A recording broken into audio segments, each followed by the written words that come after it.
Pressure is well known to be a fundamental part of meteorology. Many years ago, scientists saw a strong relationship between the distribution of pressure and the weather. This led to one of the simplest instruments called the barometer, which many households use for ornamental purposes.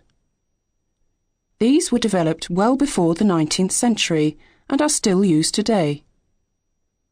Over the years, more complex instrumentation has been developed to measure atmospheric pressure to the degree of accuracy required for aviation. The forces generated by horizontal pressure differences give rise to horizontal air movement and therefore winds. The vertical variation of pressure gives us the ability to measure the height of an aircraft above a surface. The instrument that measures this variation is the altimeter. As pressure is reduced with height through the atmosphere, the altimeter will read a higher value. As you can see, pressure is fundamental to meteorology and aviation. This lesson aims to give you an understanding of pressure in our atmosphere and its significance to us as aviators. What is atmospheric pressure? The air in the atmosphere is made up of particles, and as a result, these will be subject to gravity that will tend to pull the particles downwards. Therefore, any area on the Earth's surface will have to support the weight of the column of air directly above it. This weight is otherwise known as atmospheric pressure. The less air in the column, the less the pressure will be at the surface. The higher and higher we go in the atmosphere, the total amount of air overlying us decreases. Therefore, the less the weight of air above, the less the atmospheric pressure.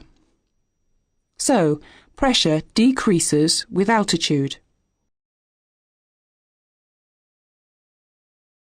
We will now look at how pressure is measured and represented in meteorology. As we mentioned earlier, traditionally, pressure was measured using an instrument called a barometer. There are two types, an aneroid barometer and a mercury barometer. A mercury barometer consists of an inverted glass tube of mercury with its open end inside a reservoir at the bottom. When high atmospheric pressure is experienced, the force or weight of the atmosphere will depress the mercury in the open reservoir and force more of the mercury up into the tube. This displacement is traditionally measured in inches. The higher the column of mercury, the higher the atmospheric pressure. The other type of barometer is non-liquid and is therefore called an aneroid barometer. These can be less accurate than mercury barometers, but are more sensitive to small changes in air pressure. An aneroid barometer measures the effect of air pressure on a metal chamber, from which part of the air has been removed. Changes in air pressure make the chamber expand or contract, moving a needle on a dial. The dial may be scaled in millibars, inches, or millimeters. These light and portable barometers are widely used in homes, offices, and schools, and importantly for us, in aircraft. Often, a special type of aneroid barometer, called a barograph, is used to record changes in atmospheric pressure over time. A barograph includes a pen that records the air pressure on a paper chart mounted on a rotating drum.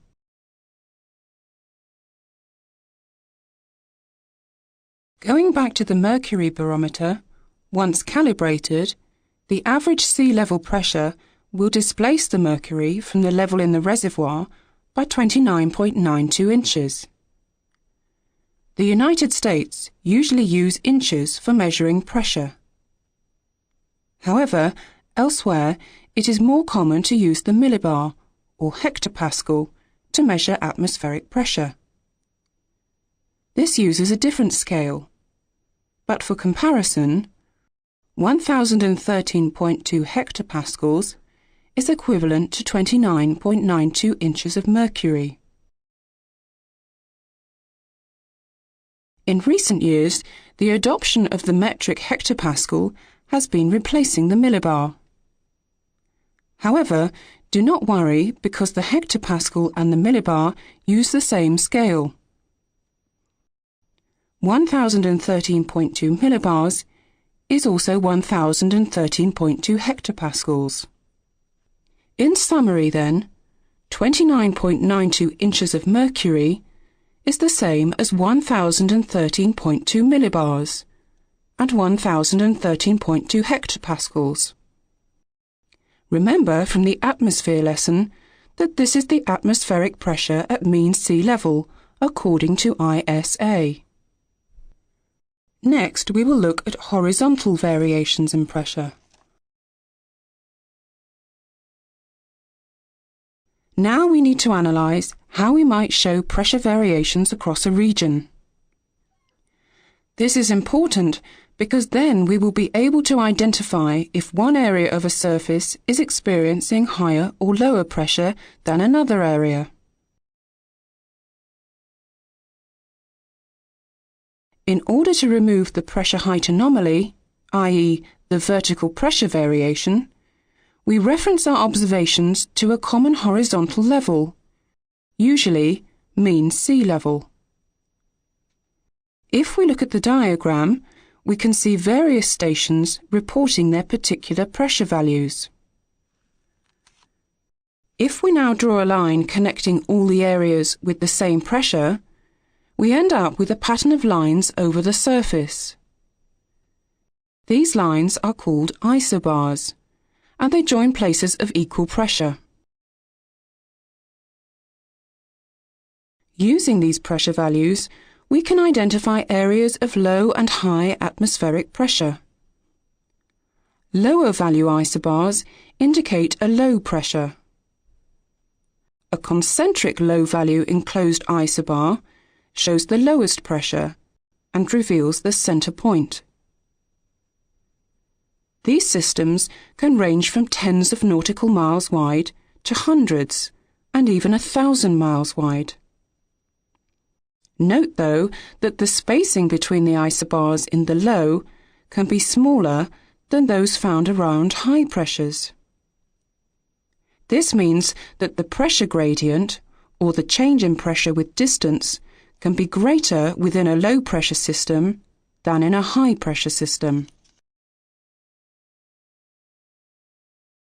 By watching the isobars change shape over time, we can see how these systems behave. If they were to intensify or deepen, we would see new concentric lower-value isobars appearing within the central part of the depression. If the isobars move outwards from the centre, then the depression is growing outwards and covering a wider area. If we see low-pressure isobars protruding outwards from the low pressure into an area between two highs, we call this an isobaric trough. As you can see, isobars are a very useful way of visualizing pressure patterns and hence the weather. Next, we will take a look at high pressures and how they are depicted. Basically, a high-value isobar indicates a higher pressure. An enclosed high-value isobar shows the highest pressure within an area and reveals its center. As mentioned previously, note that the isobar spacing in high pressures tends to be further apart than the low pressure systems. We will return to this point again shortly. By watching the isobars, we can see over time how high pressures can change. New concentric higher value isobars developing in the center of the high indicate the high pressure is intensifying. If the isobars around the high were moving outwards, we could see the high pressure is growing.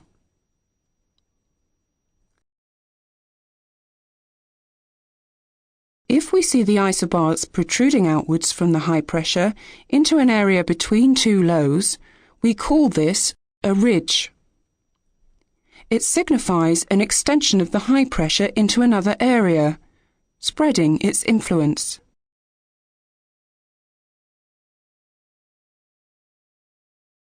Looking at the chart, it is possible to identify areas which are not high or low pressures. These areas are generally found between highs and lows and are called cols. They are synonymous with calm conditions. High pressures, low pressures and cols are dealt with in considerable detail later on.